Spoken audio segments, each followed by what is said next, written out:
네, 여러분 안녕하세요. 모르폴로지 동영상 학습이고요. 그리고 지난 시간에 여러분한테 예고 말씀드린 대로 이제는 마지막 영상, 이번 학기 마지막 영상 학습으로서 여러분이 오늘 저하고 함께 보실 부분은 기말고사 이전에 리뷰를 한번 해보도록 하겠습니다. 그래서 리뷰하실 부분은 챕터 6에서 9까지인데요. 여기서 지금 노란 박스에서 보시다시피 inflection, typology, words and space, words and sentences, and sounds and shapes에서 네 개의 챕터를 보게 되죠. 그래서 오늘은 여러분이 특별히 정리하시고 넘어갔으면 좋겠는, 그리고 조금은 설명할 때 여러분이 좀 단답식으로 쓰거나 아니면 에세이식으로 쓸 때 좀 간과하기 쉬운 내지는 잘 기억하기 힘든 그런 부분을 여러분하고 함께 한번 쭉 훑어보도록 하겠습니다.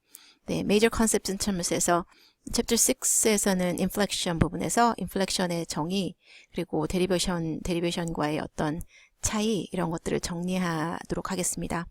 그래서 일단 몰폴로지의 크게 두 가지 그 도메인을 보면 inflection과 derivation이라고 볼 수 있는데, 여긴 지금 inflectional and derivational word formation이라고 써 있죠. 그래서 inflection은 우리가 이제 이미 보았지만 오늘 복습을 하자면 refers to word formation that does not change category and does not create new lexemes, but rather change the form of lexemes so that they fit into different grammatical context. 그래서 그래머하고 상관이 있고, 뭐 어떤 새로운 렉심, 어휘소를 만들어내거나 아니면 category, 특별히 이제 품사 같은 거가 되겠죠. 그래서 품사를 바꾸지도 않고 새로운 어떤 렉심을 만들어내지도 않지만 어떤 특정한 컨텍스트 안에서, 특정한 문맥 또는 맥락 안에서 그 그래머에 맞게 쓰여지기 위해서 변화하는 것을 가리킵니다. 그것을 인플렉션이라고 했고요. 그 다음에 인플렉션의 종류를 보자면 쭉 지금 여기 블럭 포인트로 되어 있는데요. 여기 보시면 뭐 number, person, gender, case 이렇게 나와 있죠. 뭐 수, 단수냐, 복수냐, 또는 이제 두 개를 가리키는 뭐 양수라고 해야 되나요? 그래서 두 개를 가리키는 것도 있었죠. 어떤 언어에 따라서는요. 그리고 인칭, person은 뭐 1인칭, 인칭, 3인칭을 생각해 보실 수 있을 거고요. 그리고 gender는 뭐 남성이냐, 여성이냐, 또는 이제 뭐 중성이냐, 뭐 이런 것들이 있는데, 언어에 따라서는 neutral가 있는 언어도 있고 없는 언어도 있죠. 네, 그리고 이거는 문법성이라서 어떤 언어들은 이게 상세하게, 다 세세하게 구분이 되어 있지만, 영어와 같은 경우에는 자연성이라고 해서 그냥 남성, 여성 정도가 딱 정해져 있지 않은 경우에는 모든 것을 다 뭐 이시라고 칭한다거나 디스나 데스로 칭하듯이, 네, 그냥 뭐 이제 성이 없을 경우에는 그와 같은 표현을 쓰기도 하죠. 그리고 케이스 같은 경우에는 우리말로 보통 격이라고 했던 것이죠. 그래서 격은 뭐 주격이냐, 소유격이냐, 목적격이냐, 라와 같은 것들이 있었고요. 격에 이제 그 시스템이 두 가지가, 전 세계의 언어를 보면 두 가지가 있었는데, 그 중에서 좀 더 많은 것이 nominative accusative case 시스템이었고요. 그 다음에 그 상대적으로 적긴 하지만 어쨌든 존재하는 또 다른 시스템은 ergative absolutive 시스템이었어요. 그래서 이 두 가지의 차이점을 보자면 이 표에 정리가 되어 있습니다. 그래서 그 nominative accusative 시스템에서는 동사가 타동사냐 자동사냐 이런 거에 상관없이 주어에 대해서는 무조건 nominative가 되고 목적어에 대해서는 무조건 accusative가 되는 거죠. 그에 반해서 ergative absolutive 시스템에서는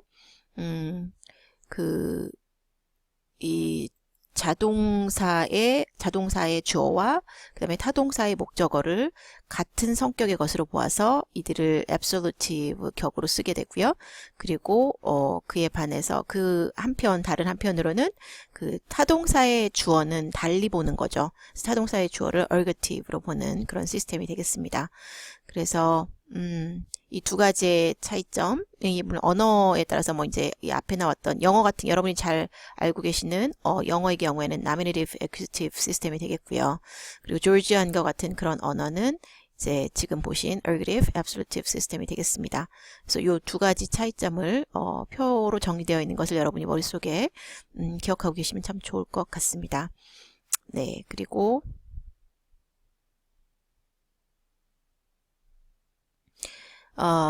네. 그리고 tense and aspect가 있죠. 그래서 tense and aspect의 경우에는 뭐 시제하고 상이라고 하는 건데 이것도 이제 영어로 생각을 해보시면 시제하면 뭐 현재냐, 과거냐, 뭐 미래냐 이런 것들을 생각해 보실 수 있을 거고요. 그리고 aspect의 경우에는 상이다 했으니까 뭐 완료상이냐, 진행상이냐. 그래서 영어의 경우에는 뭐 완료형을 나타내는 표현이 있고 그 다음에 진행형을 나타내는 그런 문법 표현이 있죠. 그래서 요거를 한번 생각을 해보시면 될 거고요. 그 다음에 그 외에 또 다른 종류가 있다고 한다면 뭐 예를 들면 aspect의 경우에는 particular point in an event에서 어떤 이벤트 상에서 그러니까 어떤 사건이 뭐 얼마만큼 이루어졌느냐, 뭐 이루어지고 있느냐, 뭐 이런 것을 가리키는 게 뭐 aspect라고 본다면 그렇다면 이것이 뭐 시작을 했느냐 아니면 계속 지금 지속적으로 진행 중인 거냐 아니면 완료가 되었느냐 이렇게 차이가 있겠죠. 그래서 inceptive는 시작을 나타내는 거고요. continuative는 그 사건이 진행 중이라는 것을 보여주고 있는 문법의 형태가 되겠고요.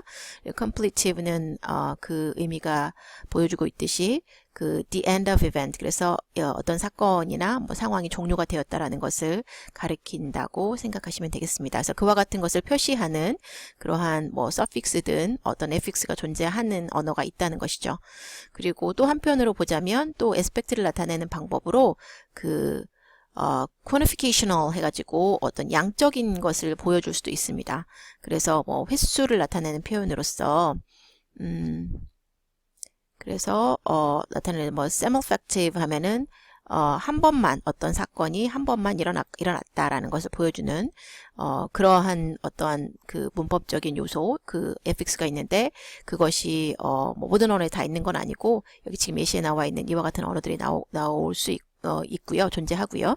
그다음에 iterative는 반복적인이란 뜻인데 어떤 사건이 반복적으로 일어났을 때 표현하는 방법이 또 따로 있다는 것이죠. 특별히 이 언어에서는 그러한 어떤 문법적인 요소가 존재하고요. habitual은 습관적인 또는 어떤 특성적인 그런 것을 나타낼 수 있는데 요런 거는 또 이제 그런 것을 문법 요소를 갖고 있는 언어가 존재한다는 것입니다. 그래서 이와 같은 것들도 전부 다 그 상에 해당이 되는 것인데요. 이 상에 해당되는 이런 것들이 영어에는 그럼 어떠하냐? 영어는 상대적으로 이 모든 것이 다 존재하는 건 아니고요. 보시면 inceptive나 habitual이나 continuative 또는 iterative 이런 것들이 있긴 있어요. 존재하긴 하는데 이런 상들이 존재하긴 하는데 사실은 이 상을 나타내는 문법적인 특정 요소가 있는 것이 아니고 그냥 lexically 이렇게 됐죠. express lexically rather than inflectionally 해서 뭐 inflection적인 그러니까 뭐 굴절의 요소를 나타내는 굴절을 보여주는 이와 같은 굴절 에스펙트 상에서의 굴절을 보여주는 어떤 요소를 활용을 해서 그 문법적 요소가 딱 정해진 게 아니라 영어는 그냥 뭐 이제 여기에 지금 나와 있듯이 뭐 다른 동사를 begin 같은 그런 동사를 사용한다던가 아니면 뭐 always나 usually와 같은 그런 부사를 사용한다던가 해서 전에 한번 여러분 들어보셨던 용어 여기 있죠. 그래서 periphrastically 해서 이렇게 우회적으로 표현하는 방법이 있고요. 실제로 그러니까 영어에서는 이와 같은 상, 뭐 inceptive니 뭐 iterative니 이런 상을 나타내는 문법 요소가 없다. 즉 inflection이 존재하지 않는다라고 보시면 되겠습니다. 그리고 또 다른 요소로는 또 다른 inflection으로는 voice가 또 있는데요. 지금까지 여러분이 뭐 이제 여러 가지 아니죠. 예. 성이나 수나 뭐 격이나 또는 인칭이나 이와 같은 것들을 쭉 인플렉션 이것들이 전부 다 인플렉션입니다. 그래서 텐스와 에스펙트도 마찬가지고요. 인플렉션 중에 하나고요. 그리고 또 다른 게 하나가 보이스가 되겠습니다. 이것은 태라고 해서 뭐 수동태냐 능동태냐라는 것을 보여주는 것이죠. 그래서 여러분은 뭐 영어에서 수동태를 어떻게 만들고 능동태를 어떻게 만들고라는 걸 다 알고 계시니까 그래서 그런 방법들이 있다라는 걸 그 수동태도 역시 인플렉션에 해당된다라는 것. 또 다른 인플렉션은 mood and modality 해서 법이라고 하는 건데 여기 지금 대표적으로는 세 가지 법, three moods가 나와 있습니다. 하나는 declarative, 이거는 일반적인 평서문으로 말할 때 쓰는 거 있죠. 그리고 interrogative 이거는 뭐 의문문을 나타내는 거고요. imperative는 명령문입니다. 그래서 대부분의 언어들은 이와 같은 세 가지는 있고 그 이상 있는 언어들도 있는데 가장 많이 흔하게 여러분이 볼 수 있는 것은 이 세 가지다라는 것. 네, 이것들이 무드에 해당되는 되고 그 무드는 역시 인플렉션의 한 종류라는 것 기억하시면 되겠습니다. 그리고 인플렉션 중에서 이 부분에서 또 한 가지 여러분이 기억하실 부분은 contextual versus inherent가 되겠는데요. contextual 하다는 거는 어떠한 인플렉션이 그 신텍스 상에서 즉 통사적인 또는 문장 구조상에서 나타난다는 것이고요. 만약에 inherent 한 거는 그게 문장의 구조가 어떻든 상관없이 반드시 나타나야 되는 거겠죠. 그러니까 그 고유의 어떠한 그게 명사면 명사 또는 동사면 동사 그 정해진 어떤 문법적인 캐테고리가 있다면 그 문법적인 캐테고리의 고유한 그런 특성이라고 볼 수가 있겠습니다. 그래서 예를 들자면 number is inherent in nouns and pronouns as is gender, but the case of noun always depends on its syntactic context. 그래서 요거 하나 예만 보시더라도 금방 알 수가 있는데요. 다시 말해서 number, 즉 이 수라는 것은요. 명사에나 또는 대명사에 나타날 때는 이게 뭐 문장 중에 주어로 쓰였느냐, 이 명사가 주어로 쓰였느냐, 목적으로 쓰였느냐, 아니면 뭐 무엇인가의 보어로 쓰였느냐 이런 거에 상관없이 그게 하나면 단수로 쓰이는 거고 여러 개면 복수로 쓰이겠죠. 하지만 그에 반해서 만약에 그 케이스 같은 경우에 있죠. 이게 주격이나 소유격이나 이런 거. 근데 우리가 딱 어떤 명사를 봤을 때 명사가 딱 존재해요. 예를 들어서 apple이라는 단어가 존재한다. 그러면 이게 뭐 여러 개냐 아니냐 이런 거에 상관없이 이 apple이라는 단어가 이 문장 중에 즉 문장의 구조상에서 주어의 자리에 나오느냐, 목적어 자리에 나오느냐, 뭐 아니면 뭐 간접 목적어 자리에 나오냐 뭐 이런 거에 따라서 이거의 형태가 달라지게 돼 있죠. 그래서 문장의 구조상에서 그것이 변하게 될 때, 즉 케이스가 변하게 되는 거지 이 경우에는. 그래서 이 케이스는 그러면 contextual 하다라고 말하는 것이죠. 그러니까 명사에게 있어서 명사라는 존재에 있어서 명사에게 있어서 수는 inherent 하지만 격은 contextual 한 것이다. 라는 것이고요. 그리고 또 다른 한편으로 tense and aspect 경우에는 inherent in verbs, but person and number depend on the pronouns and nouns or pronouns with which a verb occurs in a sentence 이렇게 되어 있죠. 즉 이제 동사의 한번 경우를 생각해 봅시다. 그래서 동사의 경우를 생각을 해보면 동사는 이것이 만약에 어떤 사건이 과거에 일어났다 그러면 과거형으로 나오겠죠. 이게 현재다 그러면 현재를 나타내는 어떠한 인플렉션으로 나오겠죠. 그래서 요거는 동사 고유의 권한이기도 하고 동사 고유의 특성입니다. 그래서 뭐 tense나 expect와 같은 시제나 상과 같은 것들은 동사에게 있어서는 inherent 한 거고요.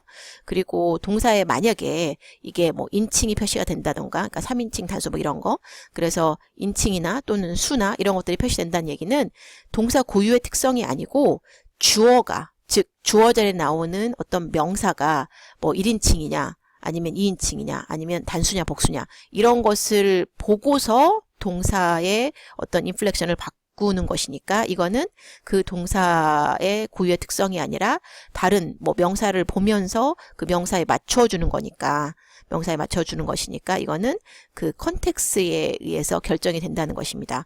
그래서 얘는 동사에 있어서 person이나 number와 같은 inflection은 contextual 하다라고 할 수 있다는 것이죠. 그래서 그와 같은 구분을 잘 해주셨으면 좋겠고요. 자, 그 다음에 inflection versus derivation이 나와 있는데요. 이거는 뭐 두 개의 차이를 표로 정리가 되어 있죠. 그래서 인플렉션의 경우에는 캐테고리를 바꾸지 않고 데리베이션의 경우는 가끔은 바꿀 수 있고 인플렉션의 경우에는 캐테고리는 품사라고 생각을 하시면 될 것 같아요. 그리고 인플렉션의 경우에는 어떤 그래머상의 어떤 의미를 추가적으로 추가를 해주고요. 근데 데리베이션의 경우에는 lexical meaning이니까 실제 그 어휘의 의미가 바뀐다라고 생각하시면 되고요. 그 다음에 인플렉션은 신텍스적인 다분히 신텍스 즉 통사적인 그런 측면이고요.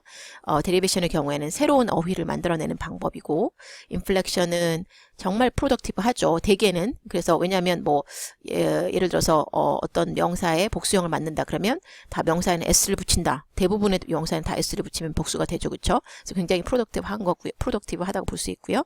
데리베이션의 경우에는 뭐 어떤 on이라든가 어블이라든가 뭐 이런 fx들은 굉장히 많이 붙을 수가 있는데 반해서 우리가 알고 있는 뭐 dom 이와 같은 거 아니면 th 이런 것들은 자주 많이 붙지는 않죠. 그래서 뭐 이런 것들은 unproductive한 거에 가깝고 또는 아까 말씀드린 어블이라든가 또는 on과 같은 on과 같은 그런 prefix 있죠. 그런 것들은 굉장히 productive한 쪽에 가깝겠죠. 그래서 이와 같이 다양하다라고 볼 수 있겠고요. 그래서 이 표를 여러분이 기억을 하시면 좋겠고요.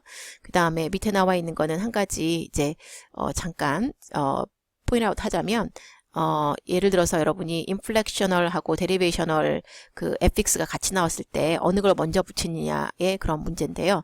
대부분의 경우에는 영어에 있어서 그 뭐 derivational suffix가 먼저 붙고 그 다음에 inflectional suffix가 나중에 붙게 됩니다.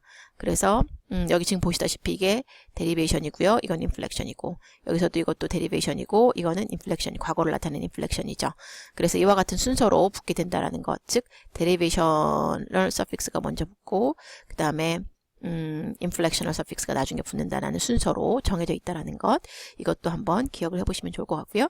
그 다음에 챕터 7의 타이폴로지 부분에서는 여러분이 특별히 이제 한번 보셨으면 좋겠는 게 뭐 4-4 classification 해서 4개의 전통적으로 그 타이폴로지, 즉 이제 어떤 유형, 언어를 분류하는 유형 체계에 따르면 4가지로 나눈다고 했었죠. 그래서 그 4가지가 isolating, analytic language인데 그것의 특성을 보자면 뭐 Vietnamese에서 베트남어라든가 아니면 뭐 Mandarin Chinese에서 그 Mandarin 중국어의 경우에는 이제 이렇게 한 몰피임이 하나의 뜻을 가진다라는 특성. 그리고 두 번째 종류를 보자면 뭐 퓨저널 해가지고 퓨저널의 경우 퓨저널 나오기 전에 어글루터너티브가 있었죠. 네, 교차어라고 하는 거 우리 한국말처럼요. 그래서 이런 경우에는 아마 complex words를 가질 수 있어요. 그러니까 즉 한 단어가 하나의 의미를, 한 몰피임이 하나의 의미를 가지는 게 아니라 이러한 단어들이 실제로는 여러 개가 fx가 붙을 수가 있는 거죠. 그렇죠? 그래서 하나의 루트나 베이스가 있다면 여기에 fx가 여러 개 붙어서 그 각각의 fx에는 그 각각의 나름의 어떠한 분리된 의미가 존재한다라는 것입니다. 그런 경우에는 agglutinative language라고 했고 그 예시로 Turkish가 나왔네요. 자, 그리고 fusional language는 조금 더 나아간 건데요. agglutinative language에서 조금 더 나아간 건데 complex words가 분명히 존재하고요. 사실 아까 나왔던 agglutinative language, 네, 교차어죠. 이 언어의 경우에는 그 fx들이, 그러니까 베이스가 있고 fx가 여러 개가 붙어 있어도 그 fx 각각의 의미와 기능이 있기 때문에 분리가 가능했었는데 fusional language의 경우에는 그것이 항상 그렇게 분리가 가능한 건 아닙니다. 그래서 하나의 접사에 여러 개의 뭐 격이라든가 성이라든가 뭐 이런 것들이 함께 뭉쳐서 나올 수가 있어서 이런 것을 다 분리를 이렇게 다 쪼갤 수가 없는 상황이 많이 있다는 것입니다. 그런 경우에는 fusional language였고 그 대표적인 언어로 라틴이 나왔고요. 그 다음에 polysynthetic은 더 나아간 것입니다. 여기서 더 복잡해지겠죠. 그래서 extremely complex하다고 표현이 되어 있네요. 그래서 이것들은 많은 몰핌들로 이루어져 있고요. 그 몰핌들이 각각 아마 다른 언어에서는 서로 다른 그 렉심으로 존재할 텐데 이 언어에서는 그것들이 다 붙어 있어요. 그래서 여러 단어들이 정말 복잡하게 여러 개의 몰핌으로 이루어져 있다는 것이죠. 그래서 그것의 대표적인 언어로 그 알곤퀴언 언어 있죠. 니시나 벤부인이라는 언어가 예시로 나와 있고요. 그래서 여기 보시면 그냥 하나의 단어처럼 보이는 것이 사실은 뭐 거의 하나의 구가 되는, phrase가 되는 이렇게 되죠. 그래서 이것을 이제 굳이 이제 분리를 해서 보자면 뭐 이렇게 한 3개 정도로 나눌 수가 있는데 그것이 다 마치 하나의 그 동사구가 하나의 단어인 것처럼 표현이 되고 있습니다. 그래서 이와 같은 언어를 폴리신테릭 언어라고 하고요. 그 다음에 나와 있는 뭐 이제 index of synthesis and fusion 나와 있는데요. 그래서 이렇게 하도 전통적으로 4가지의 종류로 나누다 보니까 좀 전에 보셨던 4가지 언어로 나누다 보니까 너무 그 언어들을 이렇게 분리시키는 듯한 느낌도 있고 또 한편으로는 사실은 정확하게 아주 확실하게 클리어컷하게 모든 언어가 다 이거는 agglutinative, 이거는 fusional, 뭐 이런 식으로 나눌 수는 없다는 것입니다. 그래서 그 한 가지 언어 안에도 얼마만큼 뭐 데리베이션 측에서는 뭐 조금 더 fusional에 가깝고, 그다음에 뭐 인플렉셔널 쪽에서는 조금 더 뭐 폴리신테릭에 가깝고, 예를 들자면 그럴 수 있다는 것이죠. 그래서 퓨전의 측면과 신테시스의 측면에서 뭐 이제 언어들을 이 스케일을 가지고서 한번 볼 수도 있다라는 것, 어떤 학자가 콤리라는 학자가 제안을 했다라는 것 있었는데, 이것도 한번 정리를 하시는 과정 중에서 한번 보시면 좋을 것 같아서 제시를 해봤고요. 그 다음에 head versus dependent marking이라고 해서 우리가 그 수업 시간에도 많이 디스커션을 하지 못했던 것 같아서 이것도 한번 제시를 해봤는데요. 이거는 다른 것이 아니라 어떠한 헤드하고 디펜던트가 같이 나왔을 때, 예를 들자면 명사가 있고 그 명사를 꾸며주는 어떤 다른 단어가 같이 나왔을 때, 예를 들면 명사 앞에 뭐 이제 형용사라든가 또는 뭐 관사 같은 거 같이 나왔을 때 명사가 헤드가 되고 그 나머지 것들은 이제 디펜던트가 되겠죠.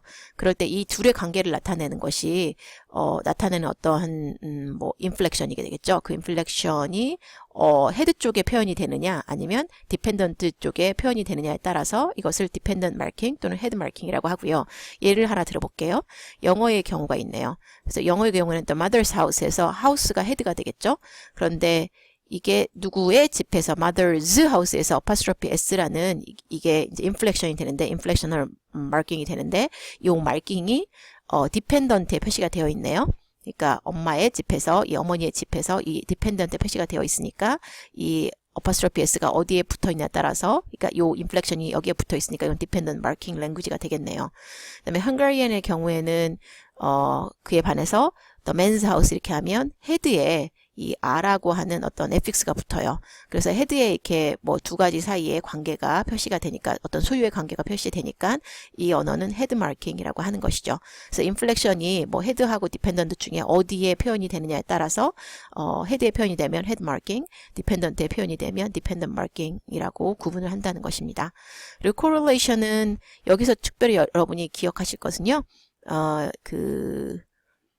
여기 나와 있죠. 어떤 implicational universal이라고 나와 있죠. implication universal이라고 하는 것을 기억하시면 좋을 것 같은데, 이 용어를 기억하시면 좋겠습니다. 어떤 함축적인 보편성이라고 하는데요. 만약에 예를 들면 이런 것이죠. 여기 지금 제가 이제 하이라이트 되어 약간 네. 복숭아색으로 하이라이트 해놓은 이 위트를 보시면 그것이 예시가 되겠습니다. 이것들이 지금 implication universal의 예시가 되는데, if a language has no morphological way of marking the function of noun phrases in a sentence, those functions must be signaled by the position of a noun phrase in a sentence. 그래서 예를 들면 어떤 언어에 그 명사구의 어떤 기능을 나타낼 수 있는 어떤 장치가 존재하지 않는다면, 이 언어에서는 분명히 이게 명사구라는 것을 표시하기 위해서 문장 중에 위치로 표시할 거라는 거죠. 첫 번째 위치 또는 두 번째 위치 나오면 이거는 명사구다. 명사구라는 것을 표시하는 방법이다. 뭐 이런 식으로. 그래서 이와 같은 것들이 이제 함축한다는 것은 여러분 예측 가능하다는 것을 의미하는 것인데, 이와 같은 것들을 한번 전 세계에 있는 많은 언어들의 어떤 양상을 보니까 이와 같은 현상이 이제 두드러진다는 것이죠. 그래서 이것을 정리해 놓은 것이 implicational universal이고요. 이것을 이제 이전에 학자들이 뭐 그린볼과 같은 그런 학자들이 많은 언어들을 살펴보는 가운데 이와 같은 어떤 특성, 관계를 correlation이니까 상호 관계성이거든요. 그래서 이러한 관계성을 찾아냈습니다. 그래서 우리는 이것을 implicational universal이라고 부르고 있죠. 네. 그리고 챕터 8에서 특별히 여러분이 한번 보실 것은요. 우리가 바로 이제 지난주에 뭐 보면서 계속해서 제가 강조했던 것이 이 valiance라는 것과 argument라는 것이었습니다. argument는 논항이고 valiance는 그 논항의 수를 나타내는 것이었죠. 그래서 동사가 취할 수 있는 대부분은 이제 명사였죠. 그래서 MP나 CP. 그래서 이제 명사구로 국한을 짓자면 동사가 취할 수 있는 그 어떠한 명사구를 논항이라고 하고 그 논항의 수를 valiance라고 했습니다. 그래서 이것의 용어들을 여러분이 기억을 하시면 좋겠고요. 예를 들면 여러분이 이제 자동사다 그러면 자동사에는 이와 같은 자동사, snows와 같은 자동사에는 명사구가 하나, 즉 주어 자리 하나만 있으므로 이거는 valiance가 하나. 1이 되겠죠. 1. 그 다음에 이게 만약에 타동사다. devour 같은 타동사다. 그러면 주어와 목적어에 NP가 두 개가 필요하므로 이거는 variance가 몇이냐면 2가 되겠죠. 그리고 put과 같은 동사에는 뭐 주어도 필요하고 목적어도 필요하고 그것을 놓는 장소도 필요하니까 1, 2, 3 해서 이것의 variance는 논항, argument가 3개이므로 variance는 3이라고 말씀하시면 되는 거죠. 그래서 이렇게 정리를 argument와 variance의 그러한 어떤 용어들을 정리를 해보시면 좋을 것 같고요. 일단 variance 상에서 그 논항의 수에 있어서의 그 변화를 일으키는 것들은 뭐 이제 passive나 anti-passive 같은 경우에는 그 논항의 수를 줄이는 방법이었고요. causative and applicative의 경우에는 논항의 수를 늘리는 방법이었습니다. 그래서 그 예시들을 한번 쭉 보시라고 여기 지금 하이라이트를 해놨는데 이것들은 우리 여러분이 이미 갖고 있는 렉처 노트 상에서 제가 빌어온 것이고요. 이것을 한번 쭉 보시면서 보시라는 의미에서 제가 지금 같이 볼 것은 아니고요. 그래서 일부러 색깔을 칠해놨습니다. 한번 쭉 보시라는 의미에서 이렇게 색깔을 칠하고 넘어가도록 하겠고요. 그리고 특별히 챌린지 부분은 우리가 그 다른 문제를 풀면서 이거를 같이 보진 않았고 과제하고 좀 유사하긴 한데 한번 보시면 뭐 over와 같은 영어에서 it 앞에 over가 붙었을 때는 어떤 특성이 있는지 여기 지금 보시면 재미있는 특성이 하나 있습니다. 뭐냐면 8 pickles 할 때는 fancier 8 pickles 할 때는 주어와 목적어가 다 필요하죠. 그래서 이 it이라는 동사는 사실은 variance가 2가 됩니다. 2가 되는데요. over 8 하면은 이때는 목적어가 필요 없습니다. 즉 이 말은 그 over라는 어떤 prefix가 할 수 있는 기능은 이 동사의 variance를 줄이는 역할을 한다는 것이죠. 네, 그리고 또 여기서 보시면은 이것도 또 다른 재미있는 현상인데요. The plane flew 하면 fly는 여기서 그 주어가 하나, 그 NP가 논항이 하나만 필요하므로 그 variance가 1이라고 볼 수 있는데 그 밑에 보시니까 over가 붙어 있는 이런 경우에 the plane overflew the field 해서 워낙에 fly 자체는 그 목적어를 필요로 하지 않는 variance가 하나 1인 그러한 동사였는데 the plane overflew 할 때는 over가 붙음으로 인해서 오히려 variance가 더 하나가 늘어나는 그런 현상이 있습니다. 그래서 이때는 이 overflow라는 동사는 over가 붙음으로 해서 variance가 2가 되는 것이죠. 그래서 이와 같이 같은 over라 하더라도 어떤 때는 variance를 줄이는 역할이고 또 어떤 때는 variance를 늘리는 그런 역할을 한다는 재미있는 현상이 있어서 한번 보도록 여러분이 한번 보셨으면 해서 여기에 한번 실어보았습니다. 그리고 마지막으로 챕터 9에 보시면 이거는 이제 phonology하고 morphology의 관계를 나타내는 것이었죠. 그래서 phonology는 일종의 뭐 sound regulations in languages 이렇게 나와 있는데, 그러니까 소리의 어떤 규칙성을 찾아내는 그 전 세계 많은 언어들 속에서 소리의 규칙성을 찾아내는 그런 학문의 언어학의 한 분야라고 보시면 되겠고요. 그래서 여기에 여러 가지 요소들이 있는데, 그런 앞으로 여러분들은 계속해서 뭐 앞으로도 그렇고 그 이전에도 그렇고 렉처 노트에서 여러분이 보시는 이와 같은 뭐 인이니, 이민이, 일이니 이와 같은 것들은 모두 다 이 사실은 이 꺽쇠가로 안에 들어있다라고 생각을 하시면 됩니다. 그래서 즉 사운드를 나타내는 것이지 레터를 나타내는 것이 아니라는 것을 기억하시면 좋겠고요. 그 다음에 엘로모르프와 엘로모르피라는 게 있었는데 엘로모르프는 뭐 이 형태라고 했었고 이게 phonologically distinct variants of the same morpheme 해서 여러분이 지난 시간에도 연습 문제나 또는 토론을 통해서 함께 문제를 풀고 또 이야기를 나누었듯이 예를 들면 이 같은 의미를 가지는 또는 같은 기능을 가지는 그 하나의 몰피임이 있는데 그 몰피임이 재미있게도 어떤 환경, 컨텍스트에 따라서 달리 표현이 될 수가 있다는 것입니다. 그래서 예를 들면 in과 같은 것들이 뭐 뜻은 부정의 의미를 나타내는 네거티브의 의미를 가지고 있죠.